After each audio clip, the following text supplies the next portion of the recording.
உதகையில் உறைபனி பொழிவு துவங்கியுள்ளது. சமவெளி பகுதிகளில் பச்சை புல்வெளிகளில் வெள்ளை கம்பளம் போர்த்தியது போல் காட்சியளிக்கிறது. அவலாங்குறிச்சியில் குறைந்தபட்ச வெப்பநிலை 2 டிகிரி செல்சியஸாக பதிவாகியுள்ளது.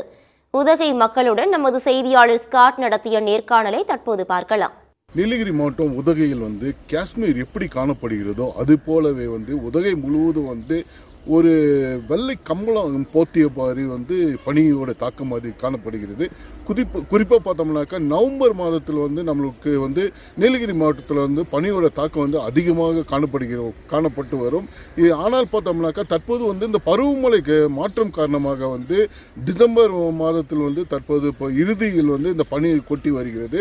குறிப்பாக பார்த்தோம்னாக்கா இன்று காலை மத்திய பேருந்து நிலையம், ரைஸ் கோர்ஸ் மற்றும் ஏடிசி பகுதி, காந்தல் பகுதி போன்ற பகுதியில் பனியானது அதிகமாக காணப்படுகிறது. இந்த பனியோட தாக்கத்தினால் பார்த்தோம்னாக்கா காலையில் மக்கள் அவர்களுடைய தோட்டத்திற்கு சென்று பணிகளை மேற்கொண்டு வருவார்கள். ஆனால் இன்று காலை அவர்களுக்கு அவர்களுடைய பணிகளில் ஈடுபட முடியாத சூழ்நிலையும் உருவாகி வருகிறது.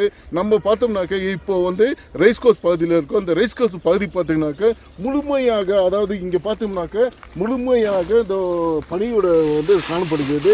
இங்கே பார்த்தோம்னாக்கா நம்ம ஃப்ரிட்ஜில் எப்படி பனி இருக்குமோ அது போல் இந்த பனியானது கொட்டி இருக்கிறது. இப்போ பாருங்கள், நம்ம இந்த கையில் வச்சுருக்கோம். அதனால் பார்த்தீங்கன்னாக்கா இந்த ரைஸ்கோஸ் முழுவதும் பார்த்தீங்கன்னாக்கா பனியுடன் அதிகமாக தாக்கம் காணப்படுகிறது. எனவே பார்த்தீங்கன்னாக்கா டிசம்பர் இறுதியில் இந்த பனி கொட்டி வருகிறது.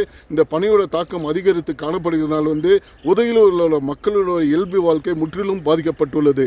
சத்தியம் செய்தலுக்காக உதகையிலிருந்து ஸ்காட்.